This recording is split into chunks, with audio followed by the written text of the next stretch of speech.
ನಮಸ್ತೆ ವೀಕ್ಷಕರೇ, ಶುಭೋದಯ. ನೀವು ನೋಡ್ತಾ ಇದ್ದೀರಾ ನಕ್ಷತ್ರ ನಾಡಿ ಕಾರ್ಯಕ್ರಮಕ್ಕೆ ಸ್ವಾಗತ. ನಾನು ಪ್ರವೀಣಿ ದಾಸ್. ವೀಕ್ಷಕರೇ, ಮೊದಲನೇದಾಗಿ ಅಂಬೇಡ್ಕರ್ ಜಯಂತಿಯ ಶುಭಾಶಯಗಳನ್ನು ನಿಮಗೆ ತಿಳಿಸ್ತಾ ಕಾರ್ಯಕ್ರಮವನ್ನು ಮುಂದುವರಿಸ್ತಾ ಇದ್ದೀವಿ. ಇವತ್ತು ಅಂಬೇಡ್ಕರ್ ಜಯಂತಿ. ಅಂಬೇಡ್ಕರ್ ಅವರ ಜಾತಕದ ವಿಶ್ಲೇಷಣೆಯನ್ನು ಇವತ್ತಿನ ನೇರ ಪ್ರಸಾರ ಕಾರ್ಯಕ್ರಮದಲ್ಲಿ ಗುರೂಜಿಯವರು ಮಾಡ್ತಾರೆ. ಜೊತೆಗೆ ನಿಮ್ಮ ಕರೆಗಳನ್ನು ಕೂಡ ಅವರು ಸ್ವೀಕರಿಸ್ತಾರೆ. ಕರೆ ಮಾಡಿದಾಗ ಹುಟ್ಟಿದ ದಿನಾಂಕ, ಹುಟ್ಟಿದ ಸಮಯ ಮತ್ತು ಹುಟ್ಟಿದ ಸ್ಥಳವನ್ನು ಕೊಡಬೇಕಾಗತ್ತೆ.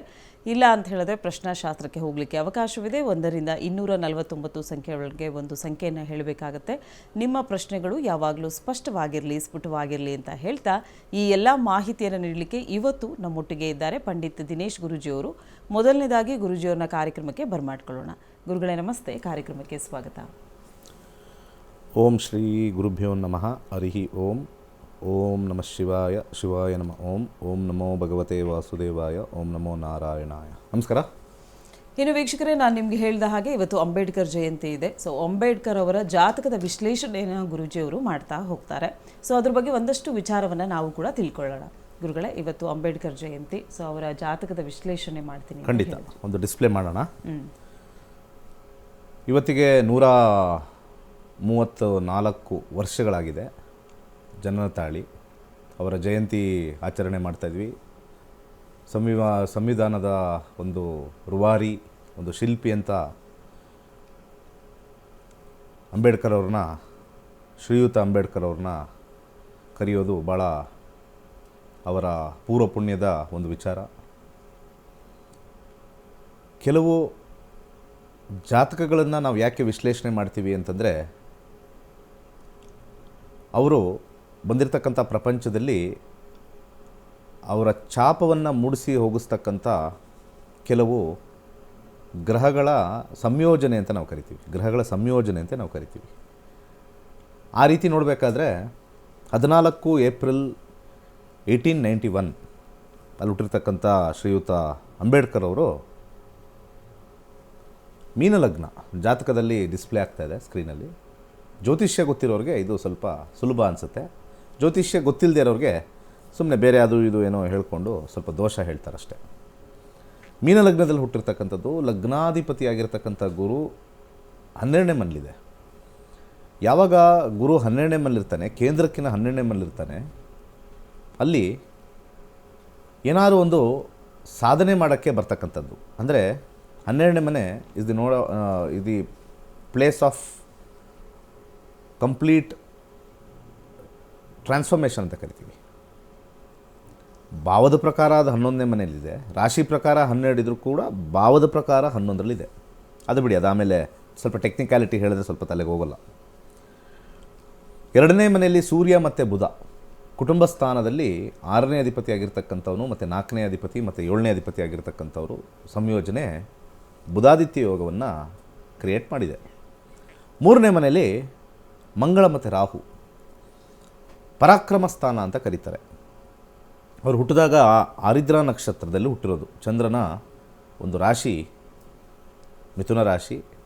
ಆ ಮಿಥುನ ರಾಶಿಲಿ ಆರಿದ್ರಾ ನಕ್ಷತ್ರದಲ್ಲಿ ಹುಟ್ಟಿರೋದು. ಆರಿದ್ರಾ ನಕ್ಷತ್ರ ಅಂತಂದರೆ ರಾಹು ದಶೆ ಅವರಿಗೆ ಶುರುವಾಗಿತ್ತು. ರಾಹು 3ನೇ ಮನೇಲಿ ಕೂತಿದ್ದಾನೆ ರಾಶಿಯಲ್ಲಿ. ಭಾವಚಲಿತದಲ್ಲಿ ಶಿಫ್ಟ್ ಆಗುತ್ತೆ, ಬಟ್ ಆದರೆ ರಾಶಿಯಲ್ಲಿ 3ನೇ ಮನೆ. ಹಾಗೆ ಮಂಗಳ 3ನೇ ಮನೇಲಿ ಕೂತಿರ್ತಕ್ಕಂಥದ್ದು. 2ನೇ ಅಧಿಪತಿ ಮತ್ತು ನವಮಾಧಿಪತಿ 3 ಅಂತಂದರೆ 3ನೇ ಅಧಿಪತಿ ಮೈಂಡನ್ನ ತೋರಿಸುತ್ತೆ, ದಿ ಆ್ಯಕ್ಟಿವ್ ಮೈಂಡ್ ಅಂತ ತೋರಿಸುತ್ತೆ. ಮಂಗಳ 3ನೇ ಮನೇಲಿ ಕೂತ್ಕೊಂಡು ಆ್ಯಕ್ಟಿವ್ ಮೈಂಡನ್ನ ತೋರಿಸುತ್ತೆ. ಯಾವಾಗಲೂ ಮೈಂಡ್ ಆ್ಯಕ್ಟಿವ್ ಇರುತ್ತೆ. ಯಾರ್ಯಾರಿಗೆ ಎಸ್ಪೆಷಲಿ 3ನೇ ಮನೇಲಿ ಒಂದು ಗ್ರಹ, ಯಾವುದಾದ್ರು ಒಂದು ಗ್ರಹ ಕೂತ್ಕೊಂಡ್ರೂ ಕೂಡ ಮೈಂಡ್ ಯಾವಾಗಲೂ ಆ್ಯಕ್ಟಿವ್ ಇರುತ್ತೆ. ಅದು ಬ್ಯಾಡ್ ಸೈಡ್ ಹೋಗುತ್ತೋ ಗುಡ್ ಸೈಡ್ ಹೋಗುತ್ತೋ ಬೇರೆ ಬೇರೆ ದಶಾಭುಕ್ತಿ ಮೇಲೆ ಬರ್ತಕ್ಕಂಥದ್ದು. ದೋಸು ಆಗ 3rd ಹೌಸ್ ಪ್ಲೇಸ್ಡ್ ಎನಿ ಗ್ರಹ ಆ್ಯಕ್ಟಿವ್ ಮೈಂಡ್ ಆಗುತ್ತೆ. ಮೈಂಡ್ ಸಿಕ್ಕಾಪಟ್ಟೆ ಆ್ಯಕ್ಟಿವ್ ಆಗುತ್ತೆ. ರೆಸ್ಟ್ಲೆಸ್ ಮೈಂಡ್ ಅಂತ ಕರೆಯೋದೇ 3rd ಹೌಸಲ್ಲಿರ್ತಕ್ಕಂಥದ್ದು. 2 ಗ್ರಹ, ಮಂಗಳ ಮತ್ತು ರಾಹು.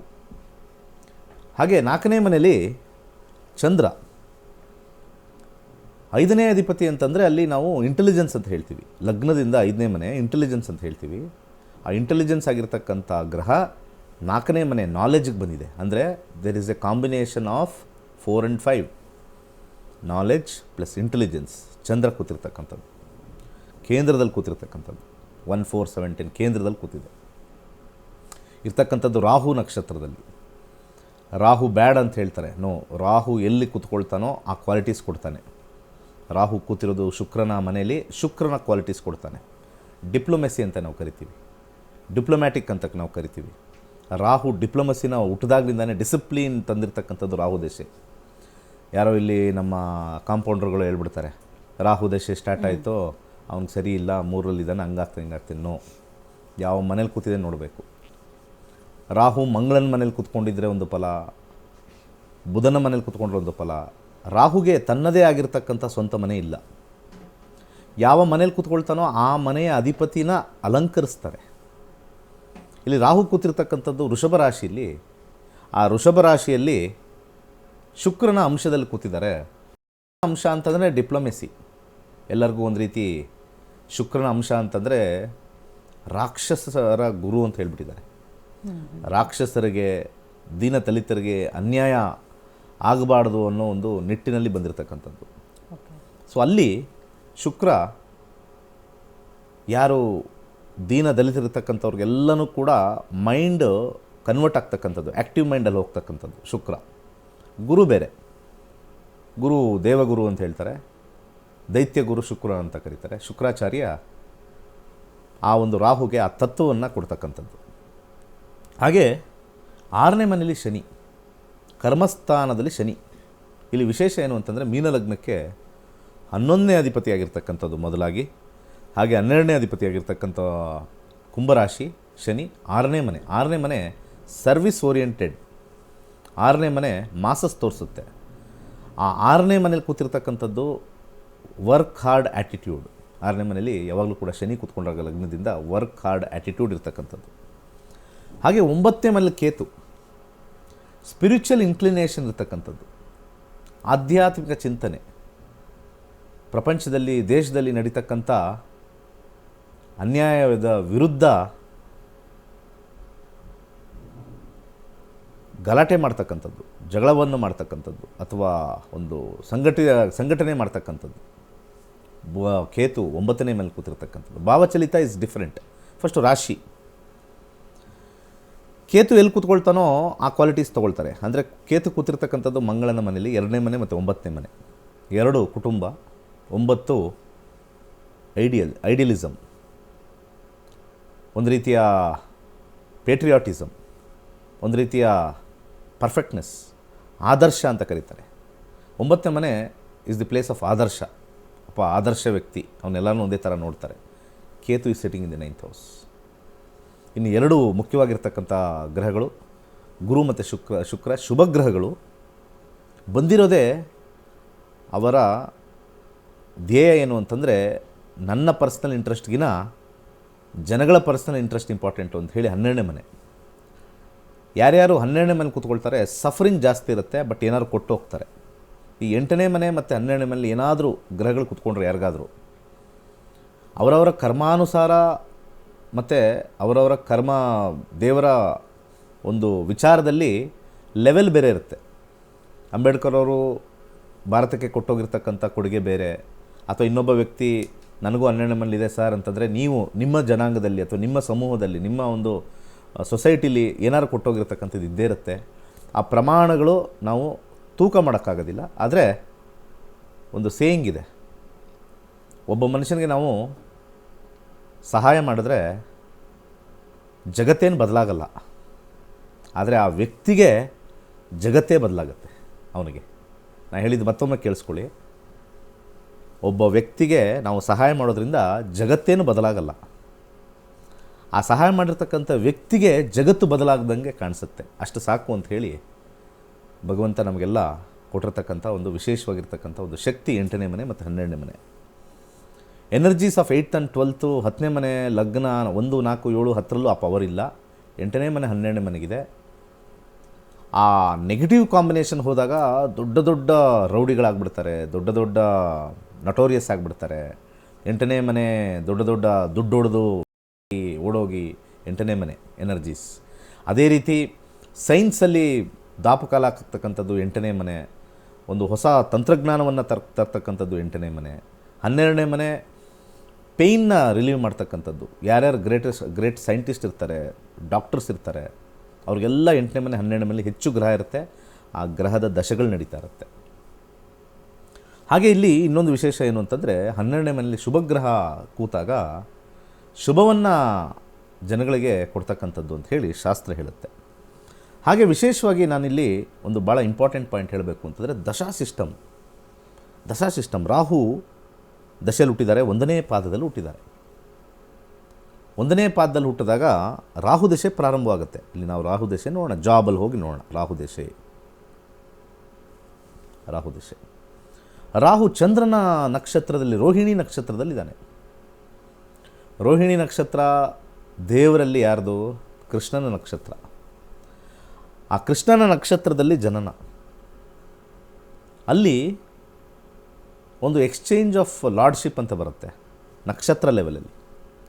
ಚಂದ್ರ ರಾಹು ನಕ್ಷತ್ರದಲ್ಲಿದ್ದಾನೆ, ರಾಹು ಚಂದ್ರ ನಕ್ಷತ್ರದಲ್ಲಿದ್ದಾನೆ. There is a exchange of lordship. Rahu ಮತ್ತು ಚಂದ್ರ ಮತ್ತು ರಾಹು ಜೈಗ್ಯಾಂಟಿಕ್ ಅಚೀವ್ಮೆಂಟ್ಸ್ಗೆ ರಾಹು ಒಳ್ಳೆಯ ಕಡೆ ಇದ್ದರೆ ಅದನ್ನು ಪಾಸಿಟಿವ್ ಆಗಿ ತೊಗೊಂಡು ಹೋಗ್ತಾನೆ, ಕೆಟ್ಟ ಕಡೆ ಇದ್ದರೆ ನಟೋರಿಯಸ್ ಆಗಿಬಿಡ್ತಾರೆ. ಇಲ್ಲಿ ರಾಹು 3ನೇ ಮನೆ ನಕ್ಷತ್ರ ಅಂದರೆ ಚಂದ್ರ 4ನೇ ಮನೆ ಇದ್ದರೂ ಕೂಡ ಭಾವದ ಪ್ರಕಾರ ಶಿಫ್ಟ್ ಆಗಿಬಿಟ್ಟಿದ್ದಾರೆ. ಇಲ್ಲಿ ನೋಡ್ಬೋದು ನೀವು, ಭಾವದ ಪ್ರಕಾರ ಶಿಫ್ಟ್ ಆಗಿರ್ತಕ್ಕಂಥದ್ದು 3ನೇ ಮನೆ. 5ನೇ ಅಧಿಪತಿ 3ರಲ್ಲಿದೆ. ಹುಟ್ಟಿರ್ತಕ್ಕಂಥ ಮೊದಲ 16 ವರ್ಷ 4ನೇ ಮನೆ ಅಂದರೆ ಸ್ವಂತ ಮನೆ ಅಂತ ನಾವು ಕರಿತೀವಿ, ಅಥವಾ ತಾಯ್ನಾಡು ಅಂತ ಕರಿತೀವಿ. ಆದರೆ ಹಿಂದಿನ ಮನೆ ಅಂತಂದರೆ ನಾವು ಮನೆಯಲ್ಲೇ ಇದ್ದರೂ ಕೂಡ, ಅಂದರೆ ನಮ್ಮ ದೇಶದಲ್ಲಿ ಇದ್ದರೂ ಕೂಡ ನಾವು ಒಂಥರ 3ನೇ ಮನೆ ಯಾವಾಗಲೂ ಕೂಡ ಒಂದು ರೀತಿ ಅಸಮಾಧಾನ, ಅವಮಾನಗಳು. 3ನೇ ಮನೆ ಯಾರ್ಯಾರು ನಡೆಯುತ್ತೆ, ನಾನು ತುಂಬ ಜಾತಕಗಳ ಅನ್ವೇಷಣೆ ಮಾಡಿದ್ದೀನಿ. ಮನೆಯಲ್ಲಿರೋರೇ ಅವ್ರಿಗೆ ಆಗೋದಿಲ್ಲ, ಮನೆಯವರೇ ಇರೋರೇ ವಿರುದ್ಧವಾಗಿ ಪರಿವರ್ತಿಸ್ತಾರೆ 3ನೇ ಮನೆ. ಕುಟುಂಬದವರು ಎಲ್ಲರೂ ಕೂಡ ಯಾರ್ಯಾರಿಗೆ ಅವ್ರಿಗೆ ಅಸೋಸಿಯೇಟ್ ಆಗಿರ್ತಾರೆ, ಅಯ್ಯೋ ಅವನೇನು ಬಿಡಪ್ಪ ಅಂತ. ಸೊ ಆ ರೀತಿ 3ನೇ ಮನೆ ನಾವು ಇಂಡೈರೆಕ್ಟಾಗಿ ಒಂದು ರೀತಿ ಆ ಶೋಷಣೆಗೆ ಒಳಗಾಗಿರ್ತಕ್ಕಂಥದ್ದು ಮೊದಲ 16 ವರ್ಷ ಲೆಕ್ಕ ತೊಗೊಂಡಿದ್ದೀನಿ. ಯಾಕಂದರೆ 1ನೇ ಪಾದದ ಭಾಗವನ್ನು ನಾವು ತೊಗೊಳ್ತೀವಿ. ಆ ಒಂದು ವಿಚಾರದಲ್ಲಿ 16 ವರ್ಷ ಸಫರಿಂಗ್. ಆದರೆ ಸಬ್ಲಾಡಲ್ಲಿ ಗುರು 11ನೇ ಮನೆಯಲ್ಲಿರೋದ್ರಿಂದ ಅದನ್ನೆಲ್ಲ ಜಯಿಸ್ತಕ್ಕಂಥ ಒಂದು ಶಕ್ತಿ, ವಿನ್ ಮಾಡ್ತಕ್ಕಂಥ ಒಂದು ಶಕ್ತಿ ರಾಹು ದಶೆ ಕೊಟ್ಟಿದೆ 16 ವರ್ಷ. ಅದಾದ ಮೇಲೆ ಗುರು ಜ್ಞಾನಕಾರಕವಾಗಿರ್ತಕ್ಕಂಥ ಗುರು, ಇಲ್ಲಿ ನೀವು ನೋಡ್ಬೋದು ಜ್ಞಾನಕಾರಕವಾಗಿರ್ತಕ್ಕಂಥ ಗುರು ಇಲ್ಲಿ 11ನೇ ಮನೇಲಿ ಕೂತಿದೆ. ಭಾವಚಲಿತದಲ್ಲಿ 12 ಇದ್ದರೂ ಕೂಡ 12ನೇ ಎನರ್ಜಿ ಇರುತ್ತೆ, ಆದರೆ ಪರ್ಫಾರ್ಮ್ ಮಾಡಬೇಕಾದ್ರೆ 11ನೇ ಮನೆಗೆ ಬರುತ್ತೆ. Sitting in the 12th but giving the result of 11th. ಇದನ್ನು ಪ್ಲಸಿಡಸ್ ಸಿಸ್ಟಮ್ ಅಂತ ಕರಿತೀವಿ. ಇದು ನಮ್ಮ ಕಾಂಪೌಂಡರ್ಗಳಿಗೆ ತಿಳಿಯಲ್ಲ. ಆ ಜ್ಯೋತಿಷ್ಯ ಶಾಸ್ತ್ರನ ಬೆಳೆಸಬೇಕು. ನಾವೆಲ್ಲ ಜ್ಞಾನಿಗಳನ್ನು ತಿಳ್ಕೊಂಡಿದ್ದೀವಿ, ಎಲ್ಲ ಸುಳ್ಳು. ಸುಮ್ಮನೆ ನಾವು ಜ್ಯೋತಿಷ್ಯ ಓದಿದ ತಕ್ಷಣ ಜ್ಞಾನ ಅದು ಇದು ಅಂತ ಹೇಳ್ತಾರೆ, ಕಂಪ್ಲೀಟ್ಲಿ ರಾಂಗ್. ಅಧ್ಯಯನ ಮಾಡಿಲ್ಲ, ಸುಮ್ಮನೆ ನಾವು ಒಂದು ವರ್ಗಕ್ಕಿದ್ದೀವಿ, ನಾವು ಜ್ಯೋತಿಷ್ಯ ಹೇಳ್ತೀವಿ, ತುಂಬ ಜ್ಞಾನವಂತರು, ಮಡಿವಂತರು, ಸ್ಥಿತಿವಂತರು ಅಂತಲ್ಲ. ಟೆಕ್ನಾಲಜಿ ಯೂಸ್ ಮಾಡಬೇಕು. ಯಾಕಂದರೆ ಲೈಫಲ್ಲಿ ಸೈಕಲ್ಸ್ ಅಂತ ಬರುತ್ತೆ, ಪಂಚಭೂತಗಳ ಸೈಕಲ್ಸ್ ಬರುತ್ತೆ. ಅರ್ತ್ ಎನರ್ಜಿಲಿದ್ದಾಗ ನಾವು ಟ್ರೆಡಿಷ್ನಲ್ ಆಗಿ ಮಾಡಬೇಕು, ಫೈರ್ ಎನರ್ಜಿಲಿ ಇದ್ದಾಗ ನಾವು ಇಂಟೆಲಿಜೆನ್ಸಿಂದ ಮಾಡಬೇಕು, ಏರ್ ಎನರ್ಜಿಲಿದ್ದಾಗ ನಾವು ಟೆಕ್ನಾಲಜಿ ಮುಖಾಂತರ ಮಾಡಬೇಕು. ನೆಕ್ಸ್ಟು ವಾಟರ್ ಎನರ್ಜಿ ಬರುತ್ತೆ.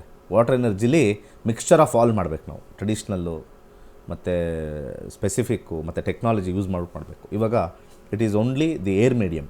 ಇವಾಗ ಏರ್ ಎಲಿಮೆಂಟ್ ನಡೀತಾ ಇರ್ತಕ್ಕಂಥದ್ದು ಪ್ರಪಂಚದಾದ್ಯಂತ, ದೇಶದಾದ್ಯಂತ ಏರ್ ಎಲಿಮೆಂಟ್ ನಡೀತಾ ಇದೆ 20 ಇಯರ್ಸ್. ಈ ಏರ್ ಎಲಿಮೆಂಟ್ ಅಂತಂದರೆ ಏನು? ಇವತ್ತು ನಾವೇನು ಇಂಟರ್ನೆಟ್ ಅಂತ ಕರಿತೀವಿ, ಅದು ಏರ್ ಮುಖಾಂತರನೇ ಹೋಗೋದು. ಮೊಬೈಲ್ ಕಾಲಿಂಗ್ ಏರ್ ಮುಖಾಂತರನೇ ಹೋಗೋದು. ಸ್ಯಾಟಲೈಟ್ ಏರ್ ಮುಖಾಂತರನೇ ನಮಗೆ ರಿಸೀವ್ ಆಗೋದು. ಇವತ್ತೇನು ಟಿ ವಿ ನಿಮಗೆ ಬರ್ತಾ ಇದೆ, ಇಟ್ ಈಸ್ ಆಲ್ ಕಂಪ್ಲೀಟ್ಲಿ ಏರ್ಡ್. ಅದಕ್ಕೆ ದೂರದರ್ಶನ ಅಥವಾ ಅಶ್ವವೇಗ ಚಾನಲ್ ಈಸ್ ಬಿನ್ ಏರ್ಡ್ ಅಂತ ಕರೀತಾರೆ. ಏರ್ಡ್ ಅಂತ ಕರೀತಾರೆ, AIRED, ಏರ್ಡ್. ಒಂದು ರೇಡಿಯೋ ಚಾನಲು ಅಷ್ಟೇ, ವಿ ಆರ್ ಏರಿಂಗ್ ಇಟ್. ಒಂದು ಭಾಷಣ ಮಾಡಬೇಕಾದ್ರೂ ವಿ ಆರ್ ಏರಿಂಗ್ ಇಟ್ ಅಂತ ಕರೀತಾರೆ, ಏರ್ಡ್ ಅಂತ ಬರ್ತಕ್ಕಂಥದ್ದು. ಈ ಒಂದು ವಿಚಾರ 2000ಇಂದ ಹೆಚ್ಚಿಗೆ ಆಗಿದೆ. ಯಾಕಂದರೆ ಏರ್ ಎಲಿಮೆಂಟ್ ಸ್ವಲ್ಪ ನಮ್ಮ ಒಂದು ವಾತಾವರಣದಲ್ಲಿ ಹೆಚ್ಚಾಗಿರ್ತಕ್ಕಂಥದ್ದು. ಸೊ ಭಾಳ ಅದ್ಭುತವಾಗಿರ್ತಕ್ಕಂಥದ್ದು. ನೆಕ್ಸ್ಟು 16 ಇಯರ್ಸ್ ಅವರು ಎಜುಕೇಷನ್ ಬಗ್ಗೆ ಭಾಳ ಆಲೋಚನೆ ಮಾಡಿದವರು. ಯಾಕಂದರೆ ಗುರು ಇಸ್ ದಿ ಜ್ಞಾನಕಾರಕ. 10ನೇ ಮನೆ ಮತ್ತು 11ನೇ ಮನೆ ಕೂತಿರ್ತಕ್ಕಂಥದ್ದು ಏನು ರಾಹು ನಕ್ಷತ್ರ ನೋಡಿ. ರಾಹುದ ಇನ್ಫ್ಲೂಯೆನ್ಸ್ ಸಿಕ್ಕಾಪಟ್ಟೆ ಇದೆ ಇವರಿಗೆ. ರಾಹು ಜೈಗ್ಯಾಂಟಿಕ್ ವಿಚಾರಗಳನ್ನ ಮಾಡ್ತಾರೆ, ಒಂದು ಟ್ರಾನ್ಸ್ಫಾರ್ಮೇಷನ್ ಕೊಡ್ತಾರೆ, ಒಂದು ಎಕ್ಸ್ಟ್ರೀಮ್ಸ್ ಅಂತ ಹೇಳ್ತೀವಿ. ರಾಹು ಅಂದರೆ ಎಕ್ಸ್ಟ್ರೀಮ್ಸ್, ಒಂದು very good are very bad. ತುಂಬ ಜನ ಜೈಲಲ್ಲಿರ್ತಕ್ಕಂಥವ್ರಿಗೆಲ್ಲ ರಾಹು ವೆರಿ ಬ್ಯಾಡ್.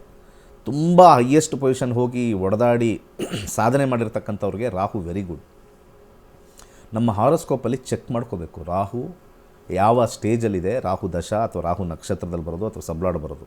ರಾಹುವಿನ ನಕ್ಷತ್ರದಲ್ಲಿ ಭಾಳ ಅತ್ಯುತ್ತಮವಾಗಿರ್ತಕ್ಕಂಥದ್ದು ಬರ್ತಾ ಇರ್ತಕ್ಕಂಥದ್ದು. ರಾಹುವಿನ ನಕ್ಷತ್ರ ಪಾಸಿಟಿವ್ ಆಗಿ ಕಾಣಿಸ್ತಾ ಇದೆ. 1ನೇ ಮನೆ, 2ನೇ ಮನೆ, 3ನೇ ಮನೆ, 7ನೇ ಮನೆ, 9ನೇ ಮನೆ, 11ನೇ ಮನೆ, ಹ್ಯೂಜ್ ಕಾಂಟ್ಯಾಕ್ಟ್ಸ್. ಇಷ್ಟು ಕಾಂಬಿನೇಷನ್ ಬಂದಿದ್ದ ತಕ್ಷಣ ನಮಗೆ ಹ್ಯೂಜ್ ಕಾಂಟ್ಯಾಕ್ಟ್ ಸಿಗುತ್ತೆ. ಸ್ಟ್ರಗಲ್ ಇತ್ತೇ ಇತ್ತು 5-8-12 ಅಂದರೆ ಲೋವರ್ ಲೆವೆಲ್, ಎಲ್ಲೂ ಹಿಟ್ಟಾಗಿಲ್ಲ, ಬಟ್ ಲೋವರ್ ಲೆವೆಲಲ್ಲಿ ಸಿಕ್ಕಾಪಟ್ಟೆ ಸ್ಟ್ರಗಲ್ ಮಾಡಿದ್ರು ಆ ಒಂದು 32 ಏಜ್ವರೆಗೂ. ಆ 32 ಏಜ್ವರೆಗೂ ಹೆಚ್ಚು ಕಮ್ಮಿ ಸಿಕ್ಕಾಪಟ್ಟೆ ಸ್ಟ್ರಗಲ್, ಎಜುಕೇಷನ್ ಆಗಲಿ ಇದಕ್ಕಾಗಲಿ. ಬಟ್ ಆದರೆ ಗುರು ಮತ್ತು ರಾಹು ನಕ್ಷತ್ರ ಮತ್ತು ಶುಕ್ರನ ಸಬ್ಲಾಡ್, ಎಗೈನ್ ಶುಕ್ರ ನೋಡಿ 11ನೇ ಮನೆಗೆ ಬಂದುಬಿಟ್ಟಿದೆ. 12ನೇ ಮನೆಯಲ್ಲಿರ್ತಕ್ಕಂಥ ಗುರು ಮತ್ತು ಶುಕ್ರ ಹೇಳಿದ್ನಲ್ಲ, 11ನೇ ಮನೆಗೆ ಬಂದುಬಿಟ್ಟಿದೆ. ಅದ್ಭುತವಾಗಿರ್ತಕ್ಕಂಥ ಒಂದು ಕಾಂಬಿನೇಷನ್. ಇದಾದ ಸ್ಯಾಟರ್ನ್ ಬಂತು. ಸ್ಯಾಟರ್ನ್ ದಿ ಮೋಸ್ಟ್ ಕರ್ಮಕಾರಕ 6ನೇ ಮನೆಯಲ್ಲಿರ್ತಕ್ಕಂಥದ್ದು. 6ನೇ ಮನೆಯಲ್ಲಿರ್ತಕ್ಕಂಥದ್ದು ಇಂಟೆಲಿಜೆನ್ಸ್ ತೊಗೊಂಬಂತು. 5th house is the house of intelligence. ಯಾರ್ಯಾರು ದೇಶದಲ್ಲಿ ಭಾಳ ಬುದ್ಧಿವಂತಿಕೆ ಯೂಸ್ ಮಾಡಿ ಲಾಂಚ್ ಮಾಡಿರ್ತಕ್ಕಂಥದ್ದು, ಯೂಟ್ಯೂಬ್ ಇರ್ಬೋದು 5ನೇ ಮನೆ, ಫೇಸ್ಬುಕ್ ಇರ್ಬೋದು 5ನೇ ಮನೆ, ಮೈಕ್ರೋಸಾಫ್ಟ್ ಇರ್ಬೋದು 5ನೇ ಮನೆ. ಎಲ್ಲಿ ಯಾರ್ಯಾರು ಏನೇನು ವಿತೌಟ್ ಇನ್ವೆಸ್ಟ್ಮೆಂಟು ಇವತ್ತೇನು ನಾವು ಆ್ಯಪ್ಗಳೆಲ್ಲ ಯೂಸ್ ಮಾಡ್ತೀವೋ ಅದೆಲ್ಲ 5ನೇ ಮನೆಯಿಂದ ಲಾಂಚ್ ಆಗಿರ್ತಕ್ಕಂಥದ್ದು. 5ನೇ ಮನೆ ಇಲ್ಲಿ ಬ್ಯಾಡ್ ಸೈಡ್ ಅಂದರೆ ಇನ್ವೆಸ್ಟ್ಮೆಂಟಿಗೆ ಅಂತ ಮಾತ್ರ ತೋರಿಸ್ತೀವಿ ಅಷ್ಟೇ. ಬಟ್ 5ನೇ ಮನೆ ಟ್ರಾನ್ಸ್ಫಾರ್ಮೇಷನ್ ಟು 11th ಹೌಸ್ ಅಂತ ತೊಗೊಂಡಾಗ 5, 11, 12 ಕಾಂಬಿನೇಷನು ಆ ಒಂದು ಹೊಸತನವನ್ನು ತರ್ತಕ್ಕಂಥದ್ದು. ಆಲ್ಮೋಸ್ಟ್ 19 ಇಯರ್ಸ್ ಇತ್ತು. ಸೊ ಹೆಚ್ಚು ಕಮ್ಮಿ 32, 42, 52ವರೆಗೂ ಕೂಡ ಅಲ್ಲಿ ನಮಗೆ ಶನಿ ದಶ ನಡೀತಾ ಇರ್ತಕ್ಕಂಥ 52 ಅಲ್ಲಿ ನಡೀತಾ ಇರ್ತಕ್ಕಂಥದ್ದು. 11ನೇ ಮನೆ ಮತ್ತು ರಾಹು ಸಬ್ಲಾಡಲ್ಲಿ ಮತ್ತೆ ಎಫೆಕ್ಟ್ ಆಗಿದೆ. ರಾಹು ಮತ್ತೆ ಬಂತು. Every step Rahu is coming. Every ದಶ ರಾಹು ಆ್ಯಡ್ ಆಗ್ತಾ ಇದೆ. ರಾಹುವಿನ ಇನ್ಫ್ಲೂಯೆನ್ಸು ಸಿಕ್ಕಾಪಟ್ಟೆ ಇದೆ ಅವ್ರಿಗೆ ಟ್ರಾನ್ಸ್ಫಾರ್ಮೇಷನ್ಗೆ.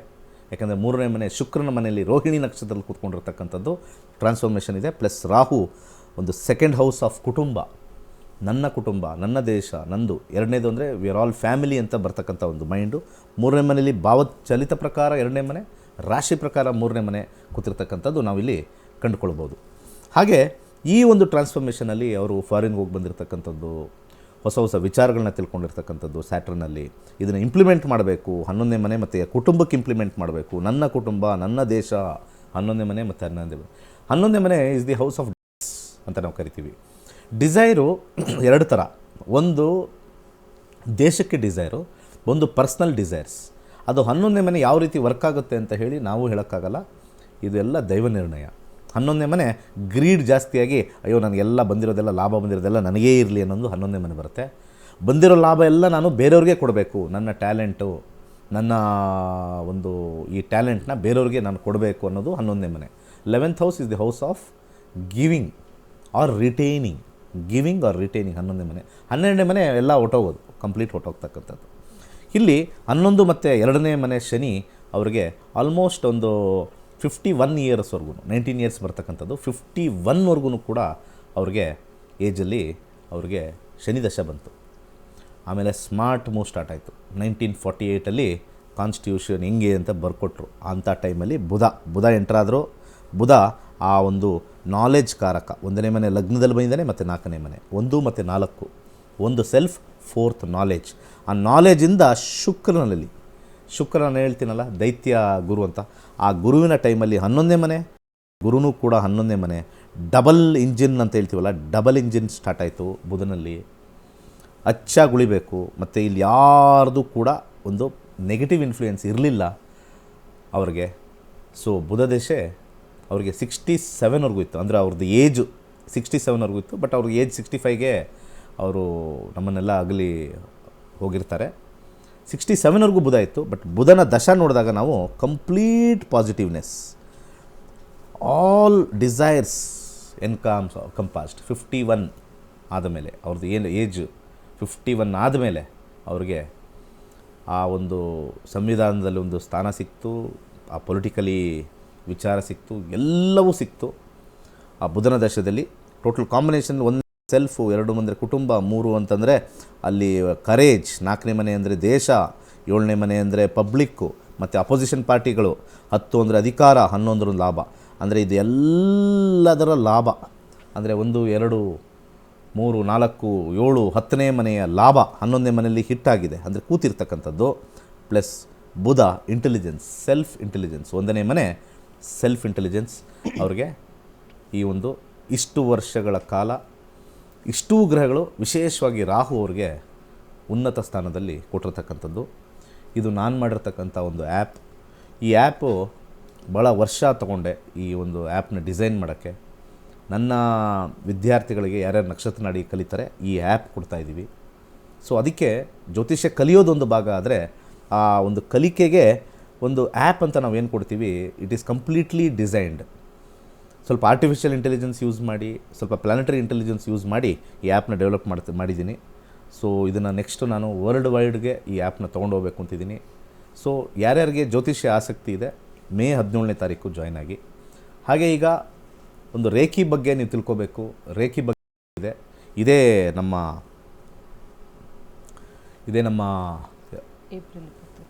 ಏಪ್ರಿಲ್ 21ನೇ ತಾರೀಕು 4 ದಿವಸದ ಕ್ಲಾಸು. 4 ದಿವಸದ ಕ್ಲಾಸಲ್ಲಿ ನಿಮಗೆ ಸಂಪೂರ್ಣವಾಗಿರ್ತಕ್ಕಂಥ ನಿಮ್ಮ ರಿಜ್ಯುವಿನೇಷನ್, ನಿಮ್ಮ ಒಂದು ಕಂಪ್ಲೀಟ್ ಟ್ರಾನ್ಸ್ಫಾರ್ಮೇಷನ್ನು ಕೇವಲ 899. ಯಾರು ಬೇಕಾದ್ರೂ ಸೇರ್ಬೋದು. ಯಾರ್ಯಾರು ಕೇಳಿಸ್ಕೊಳ್ತಾ ಇದ್ದೀರಾ, ಜಸ್ಟ್ 890ನಲ್ಲಿ ನೀವು ನೋಡ್ಬೋದು ಯಾವ ಥರ ಟ್ರಾನ್ಸ್ಫಾರ್ಮೇಷನ್ ಆಗುತ್ತೆ. Complete with reiki, crystal healing, meditation, essential oil, herbal bath, 21 points ಅಂದರೆ ಎನರ್ಜಿ ಪಾಯಿಂಟ್ಸ್ ಅಂತ ನಾವು ಕರಿತೀವಿ. ಅದಕ್ಕೆ ಸಂಪೂರ್ಣವಾಗಿರ್ತಕ್ಕಂಥ ಒಂದು ಡಿಫ್ರೆಂಟ್ ಆ್ಯಂಗಲ್ ಬರ್ತಕ್ಕಂಥದ್ದು ಕಂಪ್ಲೀಟ್ ನಮ್ಮ ಈ ರೇಖಿ ಕ್ಲಾಸಸ್ಸಲ್ಲಿ, ಕ್ರಿಸ್ಟಲ್ ಹೀಲಿಂಗ್ ಕ್ಲಾಸಸ್ಸಲ್ಲಿ ಹೇಳ್ಕೊಡ್ತೀನಿ. ಎಲ್ಲರಿಗೂ ಸ್ವಾಗತ.